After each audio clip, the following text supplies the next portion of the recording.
나갈 사람이 없게 됩니다. 이 추세로 가게 된다면은 이런 사실을 보고 공급, 제가 수요와 공급이라는 제목을 달았는데 공급 차원에서 우리는 심각하게 생각을 해볼 필요가 있다는 것입니다. 두 번째로 휴무 정년 연장을 반대하는 견해들이 있는데요. 첫째가 노화 현상에서 벗어날 수 없다라는 것이죠. 나이가 들면 창의력이 떨어지고 행동력이 떨어질 수밖에 없다라는 거죠. 구태에 의연해질 수밖에 없다 이런 거고요. 두 번째로 이 시대의 공공성이라는 기준에 어긋난다는 것입니다. 정년 7세가 목사 외에는 어디가 있느냐라고 하면서 크리스천도 많은데 정년을 연장하느냐라는 거고요. 또 차세대에 주어질 기회를 박탈한다라는 그런 이유 때문에 정년 연장을 반대하는 그런 경향들이 있습니다. 근데 저도 이 부분에 굉장히 동의하고 있었던 사람이었는데요. 실제로 제가 자료를 가지고 데이터를 가지고 분석을 해보니까 실제로 우리 교단에요. 뒤에 가서 좀 나오지만 우리 교단 목사들의 실업률은 6% 정도입니다. 6% 정도입니다. 그러니까 무임 목사가 6% 수준에 머무르고 있습니다. 나쁘지 않습니다. 6% 정도면 어느 단체나 어느 직종이나 제가 물론 이 6% 안에 우리가 좀 문제가 되는데 생활이 좀 이렇게 다 지원되는 그런 풀리 삶이 지원되는 그런 위치가 부족하고 또 내가 담임 목사로 가고 싶은데 담임 목사 자리가 없고 하는 그런 문제들을 따진다고 한다면은 상당히 좀 문제가 있겠죠. 그러나 일자리가 없어서 그러니까 우리가 사역 자리가 없어서 놀고 있는 그 무임 목사는 6% 정도 되는 것으로 나타났습니다. 그래서 정년 연장의 옹호와 반대에 대한 소결론을 보게 되면은 이런 생각이 들었습니다. 옹호하는 견해는 대체로 데이터와 현실에 근거한 주장을 하고 있고요. 반대하는 견해는 대체로 명분과 감성적 접근에 의한 주장이라는 생각이 들었습니다. 학자로서 정확히 제가 좀 냉철하게 분석해 보니까 이런 결론을 얻게 됐고요. 그러나 이 두 개 중에서 선택은 우리가 해야 되는 거라고 생각을 합니다. 어떤 선택도 틀린 것은 아닙니다.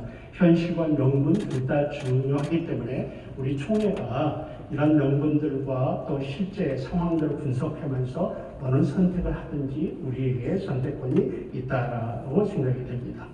자, 세 번째로 크게 세 번째로 목사 수급과 관련된 미국 교회 상황을 좀 살펴보도록 하겠습니다.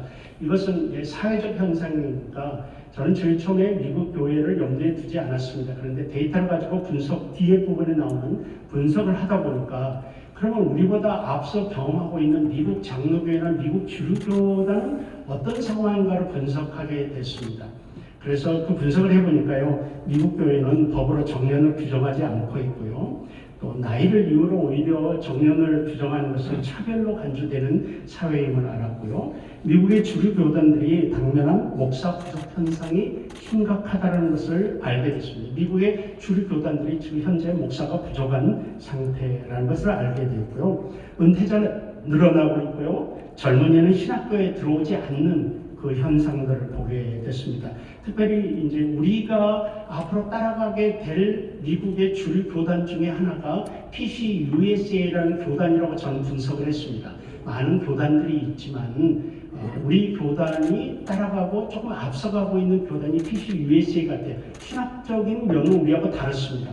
그러나 교단의 조직이나 교단의 상태나 교단이 가고 있는 그 생명 주기가 있거든요. 역사 속에서 수많은 교단들이 거쳐가는 과정이 있는데 우리들이 따라가는 게 지금 PCUSA하고 비슷하다라는 결론을 저는 얻었습니다. 거기를 보게 되면요, PCUSA는 교인이 줄고 그러다 보니까 전원 목사를 수용가 줄어들게 되고 그러니까 신학생이 줄고요. 그러니까 목사가 부족하게 되는 이 악순환이 계속되고 있음을 발견하게 됐습니다.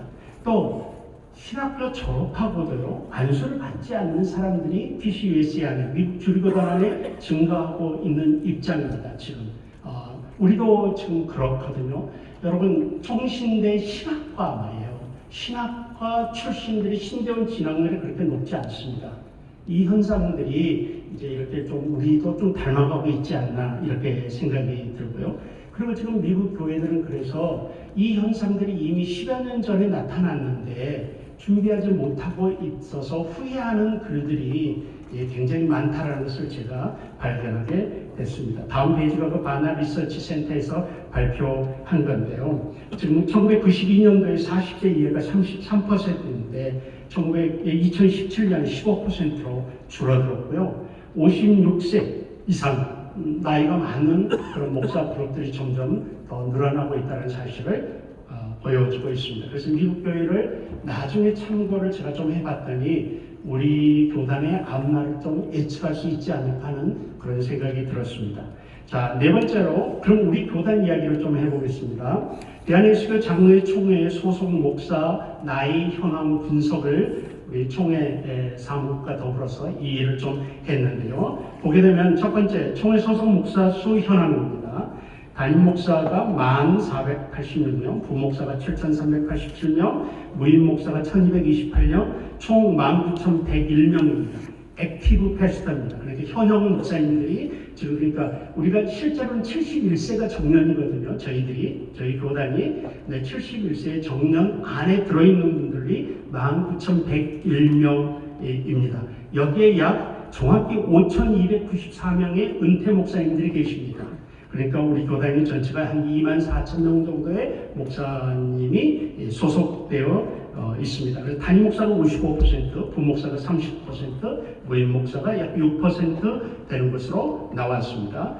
그리고 첫 번째, 그러면 총회 목사 수의 현황을 좀 이야기를 해보면 현재 우리 총회 규모를 유지하기 위해서 우리 총회 교회 수가 11,885개입니다.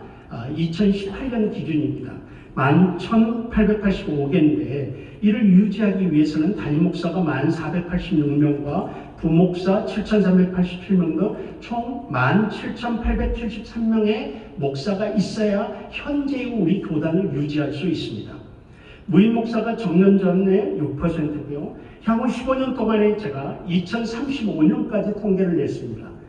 우리 연구팀이 냈는데 향후 15년 동안의 총회 목사 수에 따른 변화 추이가 어떻게 될지 정확히 예단하기는 어렵습니다. 왜냐하면 미래의 일이기 때문이에요. 그리고 또 저 또한 미래학자나 무슨 통계학자나 이런 쪽의 전문가가 아니기 때문에 정말 어설픈 통계들이라고 통계학자들이 보면은 그렇게 생각할 수 있을 것입니다. 그래 정확히 예단하기는 어렵지만 그럼에도 불구하고 연구를 해서 여러분 앞에 이 저철한 결과들을 좀 내놓게 됐습니다. 다음 페이지를 보면 연도별 총회 교세 현황이 있는데요. 2009년부터 2018년까지 통계가 현재 나와 있습니다. 2019년 통계가 나왔으면 좋겠는데 아직 나오지 않았더라고요, 총회에서. 그래서 이걸 가지고 이제 이야기를 하면요. 우리 교회 수가 2016년을 기점으로 해서 이제 줄어들고 있습니다.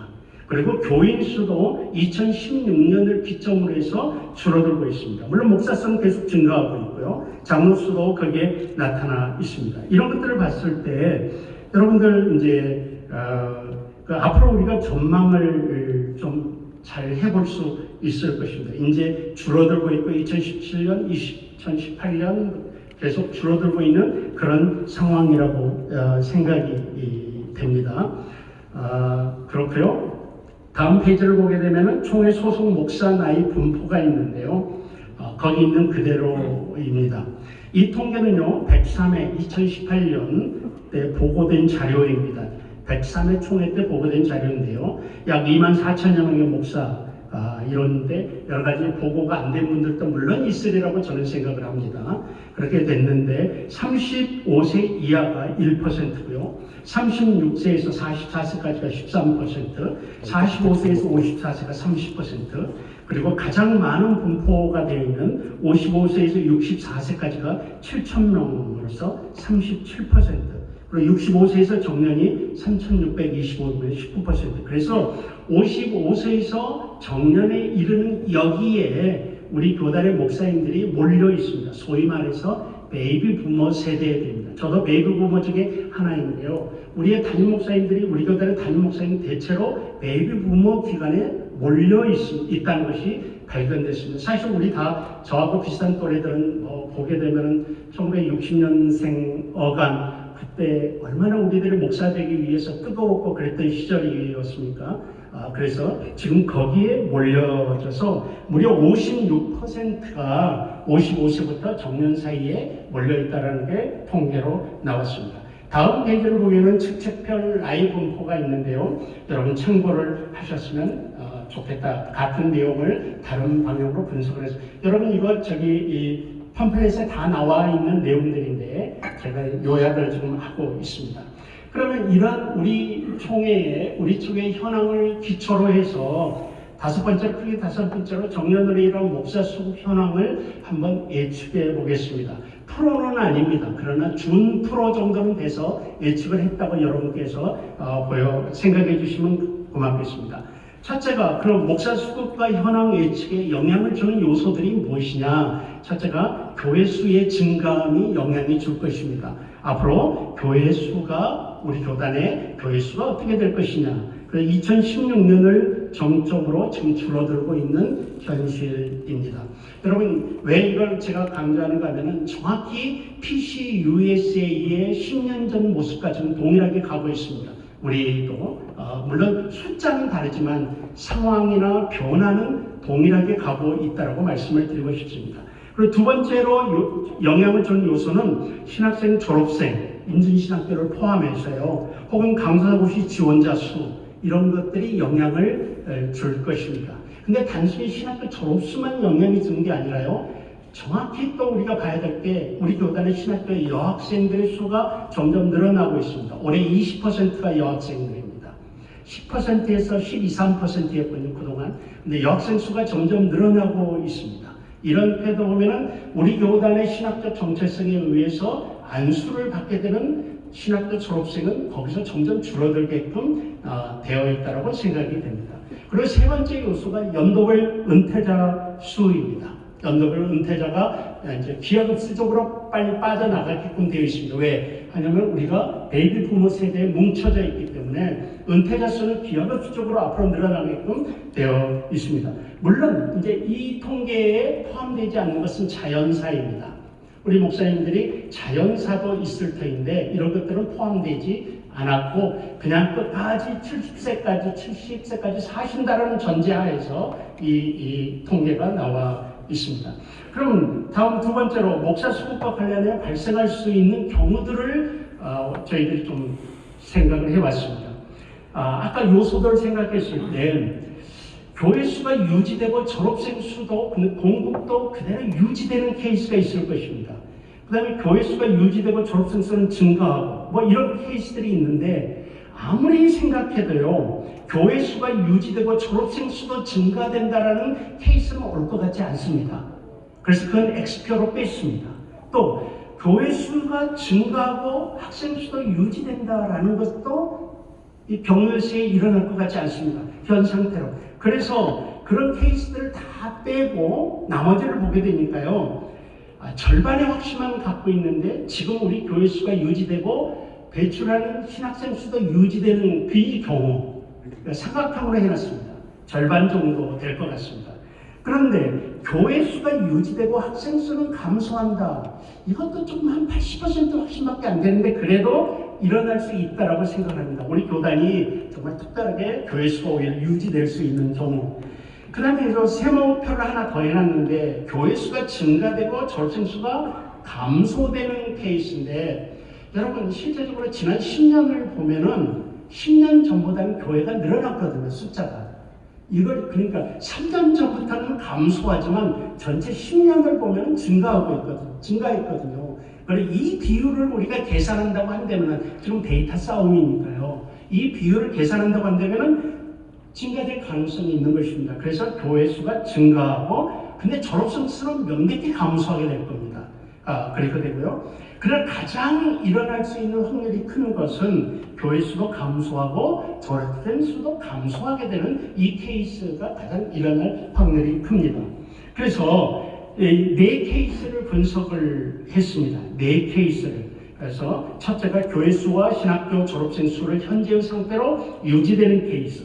두 번째가 교회 수는 현재로 유지되고 신학교 졸업생 수는 감소할 경우. 세 번째가 교회 수는 증가하고 신학교 졸업생 수가 감소할 경우. 마지막 가장 가능성이 큰 교회 수와 신학교 졸업생 수 모두가 감소할 경우를 분석을 해보았습니다. 그래서 다음 페이지가 바로 첫 번째 케이스입니다. 보게 되면 2035년까지 통계 전문가에 의해서 통계를 내보았습니다. 그랬더니 목사 수의 변화와 교회 수의 변화와 교회 수는 그대로죠. 지금 케이스 필요 목사 수 이렇게 다 현재 상태를 유지하다 보면요, 목사가 남습니다. 언제까지 남는 거 하면은 2028년까지 남습니다. 목사가. 그러나 목사가 부족한 때가 오는데 2029년부터는 목사가 175명이 부족하게 되는 결과를 가져오게 되겠습니다. 2023년까지가 최고로 남죠. 488명이 남죠. 그러다가 이렇게 감소하게 된 것입니다. 그러니까 여러분, 데이터는 제가 이걸 연구하면서 데이터는 우리들이 갖고 있는 일반적인 생각과는 많이 다르다라는 것을 제가 느꼈습니다.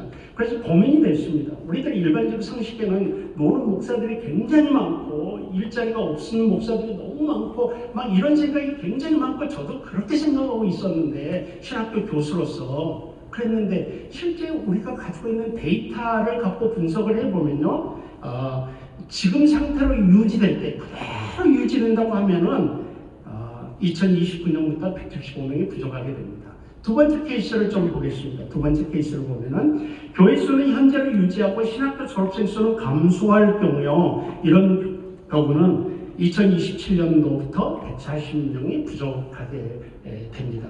이런 데이터는 여러분 자료에 보면은 어떤 전제가 있었는지, 어떤 데이터를 전제로 했는지 각 이 표 앞에 다 써놨습니다. 그러니까 근거 없이 이게 나온 게 아니고 다 근거를 갖고 이런 것을 연구했다는 것입니다. 세 번째 케이스를 보면요, 교회 수는 증가하고 신학생교 졸업생 수가 감소할 경우입니다. 사실은 제가 보기에는 가능성이 없는 케이스 같다라는 생각을 합니다. 그러나 우리 통계가 지난 10년 동안 10년 전보다 교회 수가 늘어나 있기 때문에 그 비율을 가지고 잡아봤습니다. 그랬더니 2024년부터 이런 케이스는, 근데 이 케이스는 제가 일어나지 않을 것 같다는 생각이 됩니다. 마지막으로 가장 일어날 확률이 큰 거, 교회 수와 신학교 졸업생 수가 모두 감소할 경우입니다. 여기는 설명을 제가 좀 드리겠습니다. 여러분, 교회 수가 감소하는 것은 매년 25개씩 감소하는 것으로 연구자인 제가 정했습니다. 왜냐하면 지난 3년 동안 줄어든 게 평균 25개씩 줄어들었거든요. 그러니까 이걸 봤어서 계속 연장을 시킨다고 한다면은 1년에 25개씩, 좀은 PC USA를 우리가 따라간다고 하면 더 줄어들게 될 것입니다. 훨씬 더 많이 줄어들게 될 것입니다. 그런데 현재 있는 데이터만 갖고 비율을 내면은 1년에 25개씩 줄어든다라고 생각을 했고요. 그 다음에 또 학생은 지금 비율대로 한다고 한다면 4년 후에는 총신대 신대원의 학생이 한 명도 입학하지 않습니다. 근데 이건 있을 수 없을 것 같아서 이것도 가상으로 연구자가 정했습니다. 적어도 우리가 250명은 유지해야 되지 않겠느냐, 아무리 작아도 이런 생각을 했습니다. 그러면 2035년까지 아무리 신학교 숫자가 들어도 교단을 위해서 200명, 250명 수준을 유지해야지 이게 될 거 아니냐 라고 했어요. 통계는 비율은 4년 후에 끝인데, 그래서 우리가 노력해서 그래서 잡아보자 해서 2035년에 250명 적은 입학생 이렇게 한번 가설을 세워봤습니다. 그래, 이건 제가 최선을 다한 거지 자칫하면 훨씬 이보다 떨어질 수도 있는 상황입니다. 이렇게 계산했을 때 2028년, 지금부터 8년 후에, 그러니까 가장 보수적으로 생각한 것입니다. 지금 8년 후에 목사 수가 부족한 현상이 오게 되는 것입니다. 그래서 이런 상황들을 내고 그럼 대안이 무엇이냐라고 생각해서 목사 수급 현황에 대한 대안을 생각하게 됐는데요. 이 주제가 저희가 떨어진 게 정년 연장이라는 것이었거든요. 그래서 1차적으로 정년 연장에 포커스를 맞췄습니다. 그러나요, 제가 이 연구를 하면서 이건 정년 연장의 문제만은 아니다라는 생각을 했습니다. 우리 청대 목사님들이 여기 다 계시는데 학자로서 제가 우리 교단을 생각해 보면요, 이게 단지 정년 연장 하나 가지고 해결될 문제가 아니라는 걸 느꼈습니다. 왜냐하면 정년 연장은요, 이 짧은 단기적인 해결책입니다. 목사가 수급돼야지, 목사가 있어야지 교단이 유지되는 것 아니겠습니까? 근데 목사 수급 자체가 상당히 불안한 거예요. 10년, 15년 후를 내다보게 되면 그 상태를 한번 그래서 먼저 정년을 연장하거나 정년 제도를 없애고 종신제를 택하는 것이 하나의 방편이 될 수 있습니다. 그러나 이 방편은 굉장히 단기적인 방편입니다. 종신제를 택해도 단기적인 방편이죠.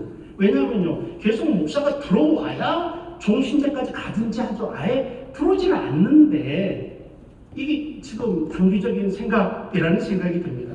그래서 앞에서 말했던 네 개의 케이스를 다시 통해서 한번 분석을 해봤더니요.